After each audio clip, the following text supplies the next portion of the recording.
Hey, I'm catiewahwah and you're watching The Record Review. Watching my world turn from white to maroon. In her song Animal Fear, Marika Hackman takes on the character of a werewolf singing to her potential victim. It's a very upbeat and playful song. Even as Hackman is singing "I can see the fear in your eyes," she also sings "I won't bite" or "Did I speak too soon," evoking that unpredictability of an animal. Which got me thinking about werewolves and why they are still so popular as a trope within pop culture. Obviously, Hackman's not the first artist to reference werewolves in her music. There's Warren Zevon's Werewolves of London, Werewolves of London, Bad Moon Rising, right through to Shakira's She-Wolf.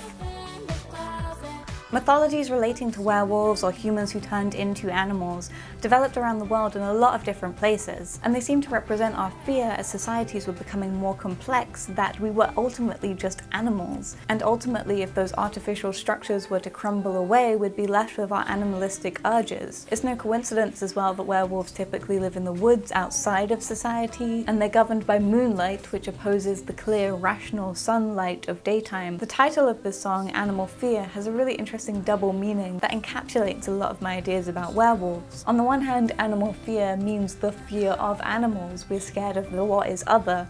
At the same time, the fear that we have is an animalistic animal fear. Because if you think about it, when we're scared of things, we react in much the same way as an animal might. If you startle a human, they might run away. If you startle a cat, they might run away. We are ultimately the things that we fear. So I guess to me, werewolves tend to represent that fear of humans behaving outside of norms, according to more animalistic tendencies, as opposed to living within very artificial structures and societies, which can actually be quite a cool, anarchic idea. But with the trope of the werewolf, there's also that threat that even one step outside of society will ultimately devolve into evil acts of eating humans. One of my favorite writers, Angela Carter, actually wrote a series of short stories about werewolves. The Werewolf, Wolf Alice, and The Company of Wolves, which was actually made into a really great film. And in those stories, she also explores how our fears about werewolves are tied to social anxieties about sexuality and sexual awakening. But I want to know what you guys think. Why is it that werewolves as a character are still so popular in our culture? And do you think that we're still afraid of them, or do you think that we're starting to embrace them?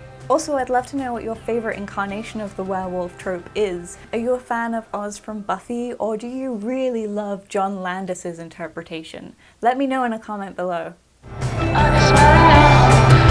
Hey, this week I'm going to be reviewing Marika Hackman's gorgeously gothic new folk debut, We Slept at Last.